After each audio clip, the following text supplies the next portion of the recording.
Selamat pagi sahabat Alkitab yang terkasih. Marilah kita mengawali hari ini dengan melakukan perenungan akan firman Tuhan. Bacaan Alkitab kita pada pagi hari ini berasal dari kitab Keluaran pasalnya yang ke-19, ayat yang ke-7 sampai ayatnya yang ke-15. Lalu datanglah Musa dan memanggil para tua-tua bangsa itu dan membawa ke depan mereka segala firman yang diperintahkan Tuhan kepadanya. Seluruh bangsa itu menjawab bersama-sama, "Segala yang difirmankan Tuhan akan kami lakukan." Lalu Musa pun menyampaikan jawab bangsa itu kepada Tuhan. Berfirmanlah Tuhan kepada Musa, "Sesungguhnya, aku akan datang kepadamu dalam awan yang tebal, dengan maksud supaya dapat didengar oleh bangsa itu apabila aku berbicara dengan engkau, dan juga supaya mereka senantiasa percaya kepadamu." Lalu Musa memberitahukan perkataan bangsa itu kepada Tuhan. Berfirmanlah Tuhan kepada Musa, "Pergilah kepada bangsa itu, suruhlah mereka menguduskan diri pada hari ini dan besok, dan mereka harus mencuci pakaiannya. Menjelang hari ketiga, mereka harus bersiap, sebab pada hari ketiga, Tuhan akan turun di depan mata seluruh bangsa itu di Gunung Sinai. Sebab itu haruslah engkau memasang batas bagi bangsa itu berkeliling sambil berkata, 'Jagalah baik-baik, jangan kamu mendaki gunung itu atau kena kepada kakinya. Sebab siapapun yang kena kepada gunung itu, pastilah ia dihukum mati. Tangan seorang pun tidak boleh merabanya, sebab pastilah ia dilempari dengan batu atau dipanahi sampai mati. Baik binatang, baik manusia, ia tidak akan dibiarkan hidup. Hanya apabila sangkakala berbunyi panjang, barulah mereka boleh mendaki gunung itu.' Lalu turunlah Musa dari gunung mendapatkan bangsa itu. Disuruhnyalah bangsa itu menguduskan diri dan mereka pun mencuci pakaiannya. Maka kata Musa kepada bangsa itu, 'Bersiaplah menjelang hari yang ketiga, dan janganlah kamu bersetubuh dengan perempuan.'" Di tengah perjumpaan antara Musa dengan Tuhan, ternyata seluruh umat Israel pun mendapatkan undangan untuk mengalami perjumpaan yang sangat intim dengannya. Oleh sebab itu, momen penting tersebut tidak dapat dibiarkan begitu saja tanpa adanya persiapan yang matang.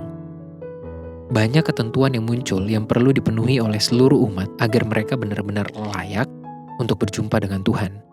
Hal ini menjadi begitu krusial mengingat sikap hati orang Israel yang sering kali mangkir dari Tuhan, dan mereka juga sangat mudah memalingkan perhatian daripadanya.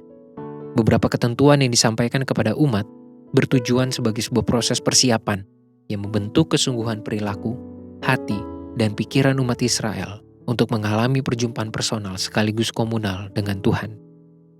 Sahabat Alkitab, perikop ini sekilas terkesan memberikan batasan yang sengaja diciptakan di tengah hubungan antara bangsa Israel dengan Tuhan. Berbagai ketentuan yang ada di dalam ayat ini seolah menjadi semacam prasyarat bagi bangsa Israel untuk menemui Tuhan. Namun melalui pendidikan yang telah kita upayakan tadi, tergambar cukup jelas bahwa semua ketentuan itu menjadi sebuah pelatihan, sekaligus persiapan hati dan pikiran bagi bangsa Israel pada saat mereka menghadap Tuhan. Hal ini menjadi sesuatu yang diperlukan agar momen pertemuan atau komunikasi dengan Tuhan tidak dianggap remeh atau menjadi sesuatu yang disia-siakan begitu saja. Mereka sedang diajar untuk menghargai segala relasi atau komunikasi dengan Tuhan sebagai peristiwa yang perlu dipersiapkan dalam kesungguhan hati dan pikiran. Nilai refleksi hari ini kiranya dapat menjadi bahan pembelajaran yang membangun sikap menghadap Tuhan. Tidak sedikit manusia yang mulai terlena hingga menganggap remeh momen perjumpaan khusus dengan Tuhan. Memang betul bahwa perjumpaan dengan Tuhan dapat terjadi di segala waktu dan tempat. Namun, di dalam tradisi kehidupan beriman, kita juga mengenal momen-momen khusus yang dirancang sebagai bentuk pertemuan dengan Tuhan. Misalnya melalui doa dan peribadahan. Pembacaan Alkitab pada hari ini menjadi sebuah pengingat bahwa kita perlu membentuk sikap, hati, dan pikiran yang benar-benar terarah kepada Tuhan, yang juga perlu diwujudkan dalam sikap-sikap keseharian yang sederhana. Marilah kita berdoa. Tuhan, tolonglah kami untuk mampu membentuk sikap, hati, dan pikiran yang benar-benar kami persiapkan untuk mengalami perjumpaan dengan Tuhan.